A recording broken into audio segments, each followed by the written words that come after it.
I be... Sorry, have I been muted this whole time?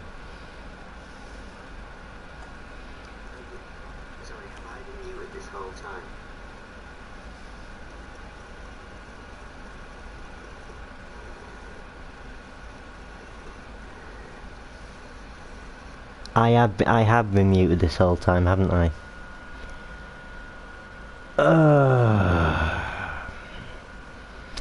I hate this bloody headset. You know, it's got a separate control for...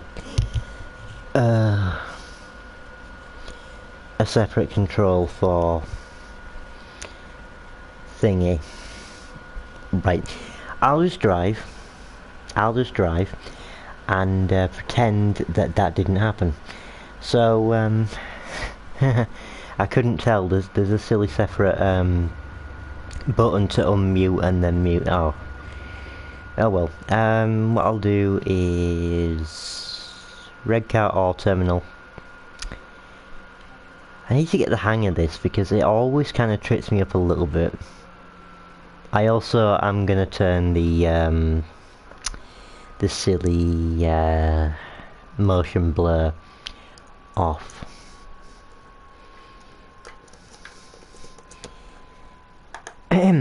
Now, I was saying at the start of the stream, even though I was muted, that I'm pretty sure everyone watches this after I've done the stream, and I do apologise for being just silent because I was muted, but I was saying that Train Sim World 3 is coming out in like 3 days time. It's the 3rd of September at the moment where I am, and that means it releases on the 6th in on all platforms. I believe Steam, I think, will get it about 7 o'clock in the morning in the UK.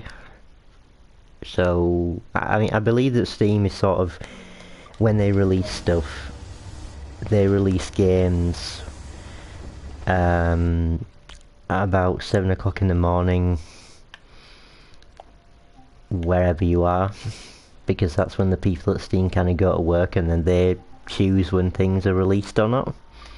I think that's how it works. I recall that being the case, but please correct me if I'm wrong. I'm not really experienced with Steam. But yeah, I wouldn't recommend getting it on day one because it's going to be buggy as all hell. I mean, I bought Train Sim World, the original one, about a year after it came out, and it was fine then. But then Train Sim World 2, I think I got that shortly after release, and I just remember seeing people bothered by bugs. I believe this is this'll be coke, won't it? It's not coal, it's coke. It's like, it's smokeless coal is what it is. There's loads of these wagons that we're pulling at this moment. This is Redcar Steelworks. This is now scheduled for demolition. It's so big you can see it from a satellite on Google Maps. It really is that big. There's also drone footage that I really recommend that everybody watches because it's just absolutely stunning. It's in a sorry state. I mean, it's completely abandoned. Nobody works there anymore. The only people who are working are the people that are going to tear it down. But all good things must come to an end, but it will be a shame because it just feels empty. It will look empty without it there. It's so big. Though steelworks in the UK you can't really get a good look at from the ground. Drones are kind of the closest you can possibly get because steel making is very secretive. It just is. Master key needs to be in for a start. That would be a good idea. Forward. I release the brakes.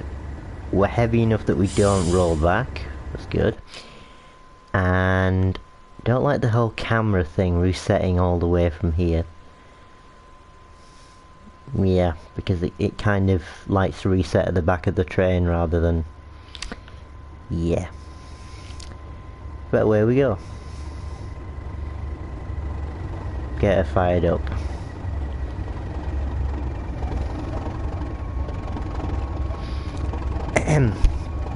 everybody loves Class 37s. Everyone who loves diesels has to love these.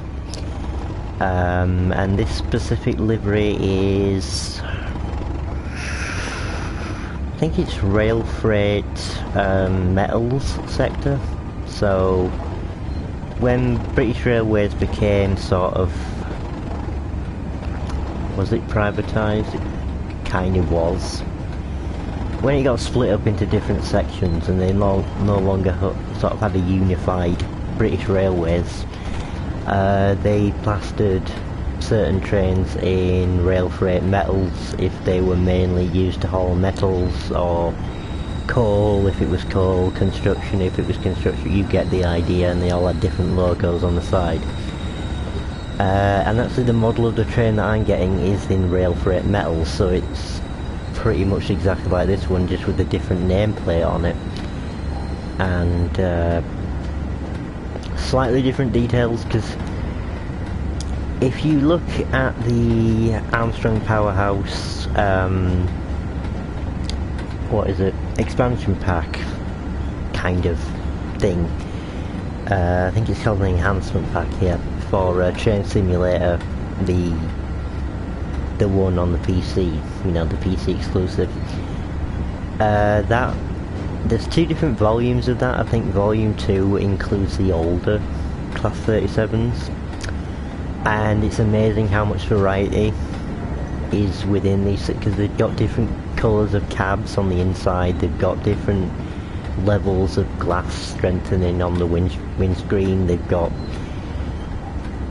different light designs, different head code designs, you know, valves that are in different places and things like that, you know, snow plows attached and things.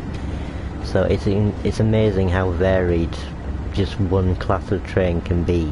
That's mostly because they've kind of just added whatever pieces are necessary. So chances are 137 is not going to be exactly like another. Don't know how many are still in service, but I always prefer the old liveries for these. I am going a bit too quick. Slow down. That's a loco brake. Bad idea. I've also gone the wrong way. That is absolutely amazing. Because basically I was supposed to switch off the... out here? I think so. Which is the one that leads onto this side bit, that one. See, now you have to get acquainted with the idea of points. And the fact that that should be going that way. And then this one should have been going that way. You know, sometimes they've sort of done a bit of a... It's very strange how they've done this, how they've done Tees Valley, I think. Because this part of the steelworks is all kind of... it's all got points and you have to change them. In some cases the game will change it for you, in other cases they won't, and in areas like... this is Tees Yard. So in Tees Yard you've got this... you've got a section somewhere, I need to find it. Because I was there earlier on with the 08. Tees Yard is somewhere, I know it's here. This is Lackenby Steelworks, I think, over here. Yeah, I think this must be Tees Yard then. And there are sections where the game just handles it for you. Like in the depot area it will handle it for you, but in the rest of the yard it sort of doesn't want to. In this case, well, I'm gonna go back. I shouldn't have put the brakes on. This time, I'm going to give it some welly.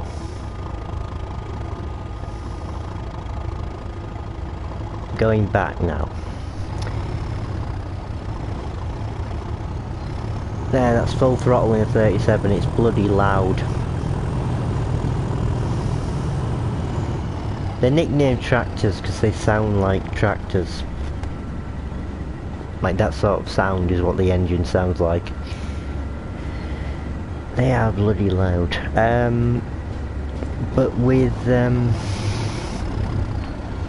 yeah, it's a bit weird how they've done that, and I would prefer it if there was an option in the menu to select points just automatically changing for you, because I do sometimes just get lost and forget to change the point, and then I end up going on the wrong track, and then I realise, oh, that's why. Now I have to reverse this whole thing back. All the way back up to that point, which was... oh shit. Right. I think I've passed it. I haven't passed it. So if we're going that way, then that means we would have needed to go... so it has passed over the point. Good.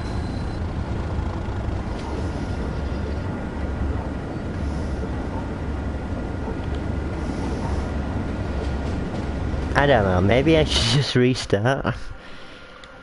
I'll do something else. I'll do something else that is much less complicated.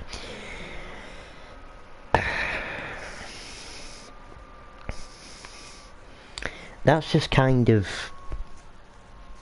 I will be right back, actually.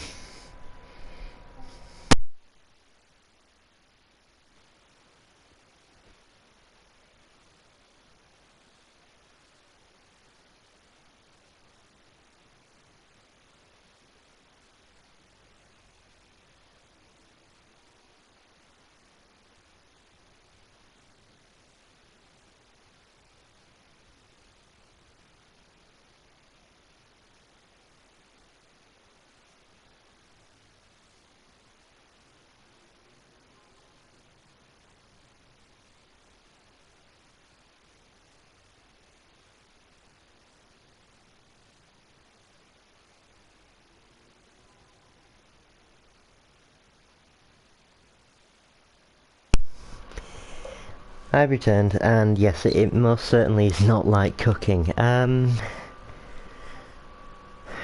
mean, there's a lot of things that are much simpler, though I don't really want to go, well, think of a small one. The 313 on East Coast Way, that is a small, short service that won't really be too taxing. So, obviously you got different weather conditions, and with Turnstile Mill 3 they're basically overhauling the whole weather and lighting system. And, I mean, I suppose I've been asking for that for quite a while. And Turnstile Mill 3 does address some things that I have been wanting for a while. Mainly one big thing. I could do without the weather. I wasn't too fussed about the weather. But, Seaford to Brighton, or Brighton to Seaford. 17 minutes long. Lewes to Brighton. Go on then. Now, so it does address the whole thing about locomotives being tied to certain DLC so that you can just buy them if you want them. And the only reason they've been able to do that is because of the whole testing tutorial area. They've created like a whole area to do tutorials in and to practice using them, which is great. So that basically means that you can just buy a train and play around with it, and then maybe get the DLC that it belongs to. I don't really know how they think it's going to work, but I'm glad at least that they're not locking you out of things. Master key's in there. Uh, doors will be unlocked when I stick it in forward. And you just press the unlock button. There's AWS. It's over there. Brakes are right there. Wiper. Headlights, those are important. Cab lights on and off. Dimmer, bright and dim, it's pretty much the same. On this particular model anyway. And that's kind of your lot. I mean, there's your left hand door release, right hand door release is over there. These sort of things don't really matter. Throttle, that's very important. Reverser, super important as well. Horn. Open the window so we get some nice sounds, and that's pretty much it inside of here. Yeah, lock the doors. Good idea, game. I think either there's a dedicated lock button, which would be... yeah, it's up here. Same as on the 314. It's up there, because these two are kind of the same thing.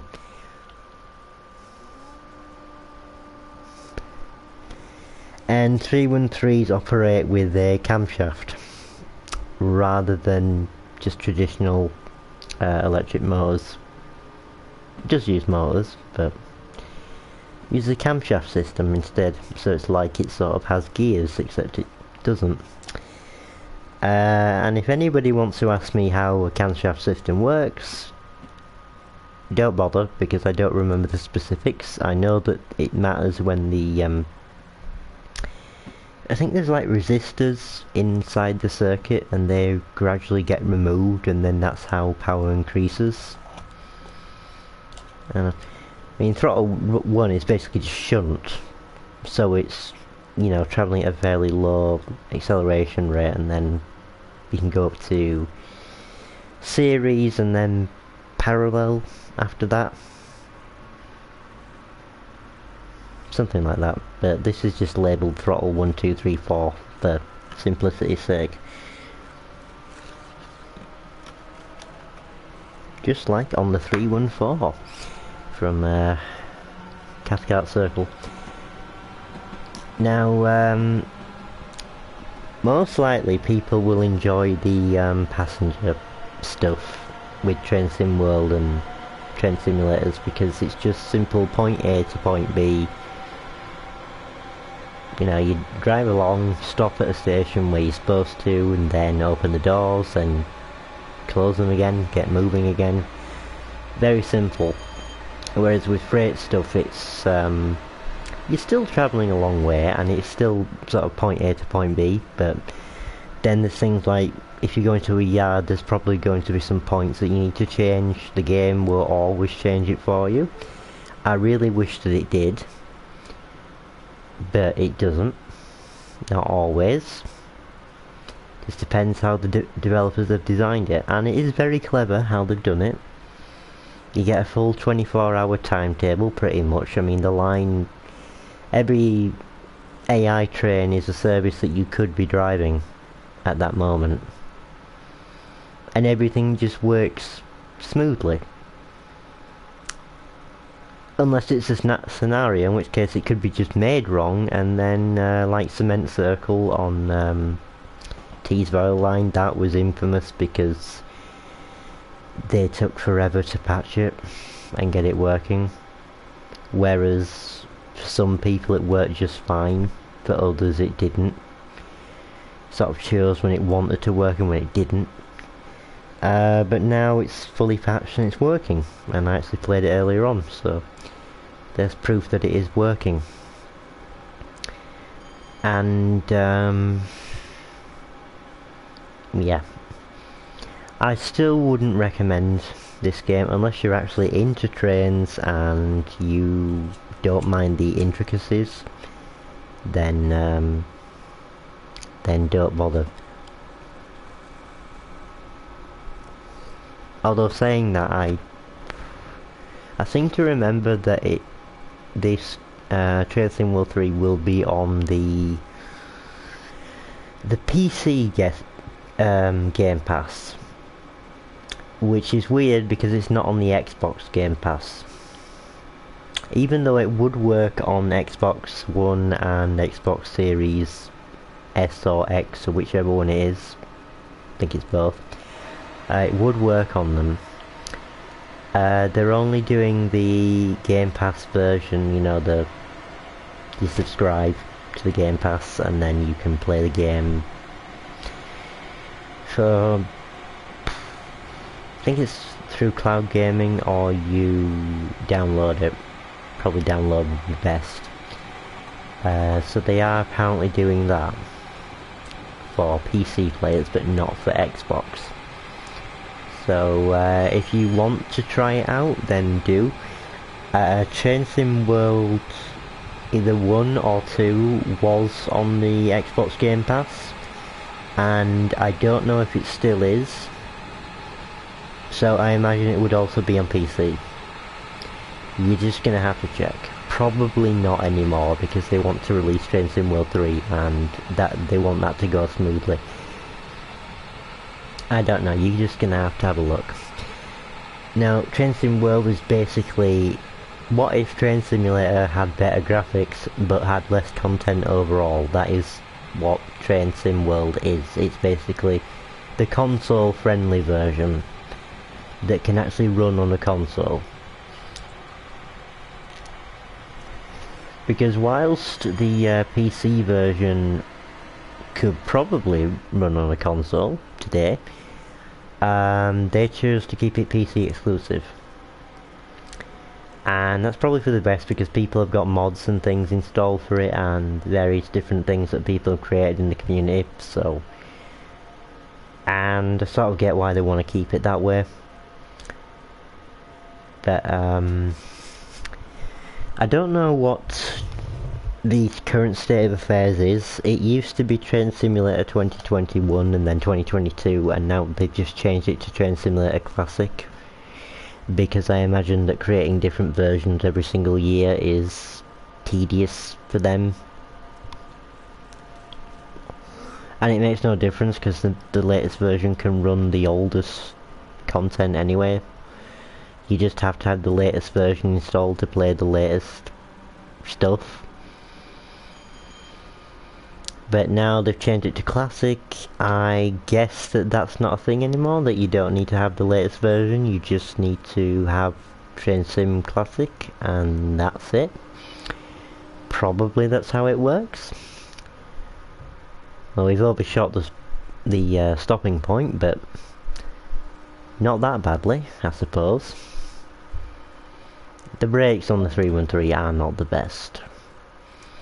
You have to brake a little bit in advance. I think they also did some overhauling on the passenger stuff in the new game, and I mean this is quite a lot of passengers,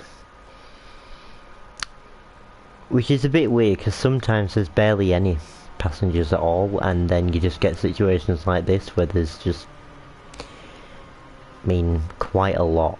Considering, I mean, those guys are all walking away. They'll probably despawn around that wall when you can't see them. But they're all very basic. They don't have mouth movements. They don't talk. They don't make noise.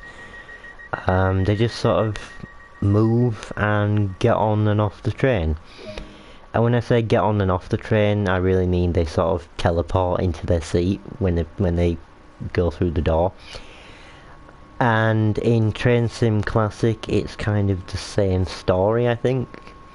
They don't even move in Train Sim Classic at all. They just kind of, they either walk or they stand completely still and don't do anything. Or sit down in a seat. And whilst they are sitting in a seat here, they are animated. A little bit. But they don't really do anything interesting. They don't like go on their phones or pull out a laptop and start doing work. They just kind of sit. still, I think the main point is the train itself, and usually in Train Sim World, it is well done. Never mind, sorry about the connection, spooky on Music of Adam. But with... I still say if you got a powerful enough PC to run Train Sim Classic, then you should probably do that. Because it's, what's the word? There's more content for it, there's actual, you know, you can just go on Steam and get the content that you want, it's all in one place.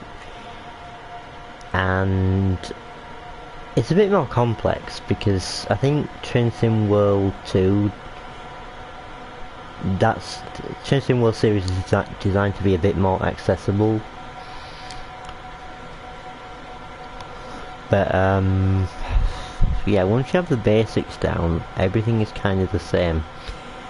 The only thing really that there is to complain about is maybe the quality of some of the content, because at some points they just kind of put in the wrong sounds, or the sounds don't sound quite right. So that's why people turn to mods and enhancement packs and things like that, which are other add-ons to go onto your other add-ons, which then make them better, pretty much. More accurate sounds, they add new features as well. They're not made by Dovetail, Dovetail just kind of allows them because it's the modding, it's the PC community, it's kind of, things are just like that. People can make content for things and it's not really that much of a pain. Whereas on console, you get what you're given. The closest thing we've had to mods is the Creators Club, and those aren't mods, those are just like extra liveries and scenarios that people have made, which do look great. They're a lot more talented than I am, for a start, at making liveries and things like that, because they actually spend hours on doing that and then upload the finished thing. There are some that don't look as good as others, but I'm not going to name any names. I'm just going to say that people create things and majority of the time they look nice and you could actually have them and use them. Still don't know what to say if I do a video with somebody else's livery, whether I have to... I should really quote their name, but it's just a matter of remembering the name during the video. Overall, it's a relaxing time. Excuse me. Sorry, I'm coughing. When you get used to it, when you get used to things, then it becomes relaxing. But when you're worrying about points and wherever things are, then it gets a little bit more hectic. Takes you a while to master things, to actually get to grips, and I think that's a good thing because in general there's not a great deal of content for this game. Yes, for Tees Valley Line there's 2 add-ons, there's the 31, there's the 20 that I showed earlier on when my mic wasn't on. 31 I'm not really too carried away with, mostly because the services on Tees Valley seem to be passengers. It's sort of like a mixture between freight and passengers. I would have liked more freight rather than just coal wagons or steel wagons, I think they are in that case. I would have liked to see more freight stuff from that. I mean, Tees Valley Line is pretty freight heavy, so I suppose some more passenger stuff was kind of needed. And there are some missteps. There are some missteps that people do want kind of rectifying. Like with Northern Transpennine, that's a route, it's set in 1980 3, I think. There is no AWS on that route, so it's more challenging for that reason. But, you know, the scenery, if it was updated to modern times, that would be a pretty nice thing they could do, except I don't know. Dovetail are very unclear about what they want to do with routes that we've already had released, because they have sometimes said that we're not extending routes, but then they did. Like, for example, with Train Sim World 3, they extended Southeastern High Speed to go to as far as Ashford, and then they've got like a little branch that goes towards Dartford. I think it's Ashford. Something like that. So they did extend it. So they kind of broke their own kind of general theme. They also created an updated version of the Isle of Wight DLC, which is completely separate. It's not like an add-on, it's its own thing. You don't need to own Isle of Wight to actually play that. It says that in the store description. And I've considered maybe getting that just to play on Isle of Wight. It includes a train that I'm not really carried away with, but then I wasn't really carried away with the previous one, like the old underground stock, because I've kind of already got that with Bakerloo, which came as standard with Train Sim World 2. The standard routes I'm never really carried away with. I think the best one that we've had so far was maybe Great Western Express, but those routes are kind of showing their age a bit.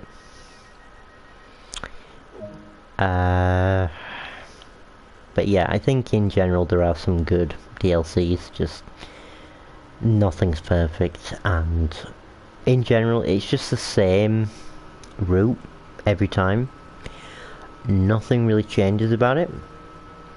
So, for example, I'm driving this 313 from Lewes to Brighton, or, you know, that's how you say it, Lewes, either of those. But when you're driving the 313, it's either from Brighton to Seaford, Seaford to Brighton, Lewes to Brighton, Brighton to Lewes. Because that is what the 313 does in real life on that route, and it's accurate in that sense. But I almost think it's too accurate, because you've got kind of 24 hours of it doing that. So not much variety goes on. You can change things up with the weather, but that only goes so far. I'm not saying you have to complete all the services in the game. Some people are crazy enough to actually do that. But I would say that there is some replay value, but it's not tremendous. You just have to be passionate about driving trains in general to get some enjoyment out of this. I wasn't even sure when I first picked it up whether I liked this or not. I used to watch one of the people who works at Dovetail, Matt. He's actually been promoted recently. He's got a pretty high position, I forget exactly what it is. But he used to do streams of the original Train Sim World, and that's how I got introduced to this game series even existing. Because I thought it was exclusive to PC, stuff like this. And before this it kind of was. I'm going to smash into the buffer. No, actually no. Thank goodness for full service braking. Should have braked a lot earlier then. But hey, we made it. There's another 313 there. And this is Brighton Station. Train Sim World is basically a prettier version of Train Sim Classic. They do model the stations in Train Sim Classic, and there are some nice things that people have made. but it's not going to look as pretty as this unless you're using like graphics mods, which I doubt even get used. Because it's mostly about the simulation aspect, mostly about the driving rather than what it looks like.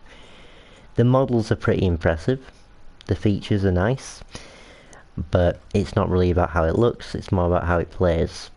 This is kind of trying to be both, and it mostly succeeds at doing that.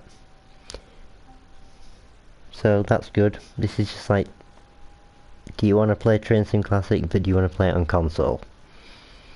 Separate game as well. None of the content in this game is interchangeable with Train Sim Classic and the other way around, so even if you had both of these on PC, they are both available. You'd need a more powerful PC to run this, and currently I don't think there's any difference between the PC version and the console version, so there's not really much you can gain. It's a lot easier to create mods and to install things like patches yourself that people have made in the community. But that's about it. That's all you really get on PC. Maybe the controls are a bit better, because, you know, you got a mouse and keyboard rather than a controller, and the cursor is a little bit rubbish on controller. So, there obviously are American routes, but there's not as many, and I don't think there's as much variety. I don't own all the American routes, I don't own all the routes in the game. I own mostly British ones, because that's my preferred sort of setting. But I did sort of branch out a little bit and get some American ones, like Peninsula Corridor, because it features San Francisco, and I was kind of disappointed because they didn't really model it too well, because within the constraints they can't really model the whole thing. Long Island Railroad, because the train looked interesting. It's an alright thing to drive. West Somerset Railway I'm not really that keen on, because it's a heritage railway, and if you don't know, in the UK heritage railways are limited to about 25 miles an hour top speed, because they're not part of the national network, they're not managed by Network Rail, so they can't really go any faster legally. I really wish that wasn't the case, because to me it just looks so sad to see locomotives that were designed to do about 100 and they're only doing 25. It's like, they're not even going at full chat, they're not even giving as much power as they possibly could, so it's not really an authentic railway experience, as much as they like to sell it as it is.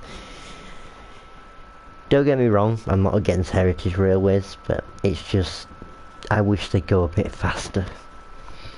I think that's what's needed. One day I really hope that they change the laws on that, and I'm not sure how that'll get done, but I just think that it should be done. Great Western Express, that was one of the first DLCs in Train Sim World history, and it's pretty good. Pretty good.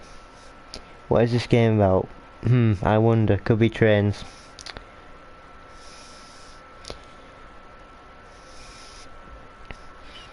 West Cornwall local I'm not too keen on either, but I mostly got it for the 150 that's included. Cathcart Circle is a decent enough DLC. Southeastern High Speed, that's the one they're extending, and I believe that Southeastern High Speed Extended is a separate DLC technically to this. It's not, they don't add on to each other. They sort of do and sort of don't, but they will be listed separately, I believe, in the menu if you own this and the new game.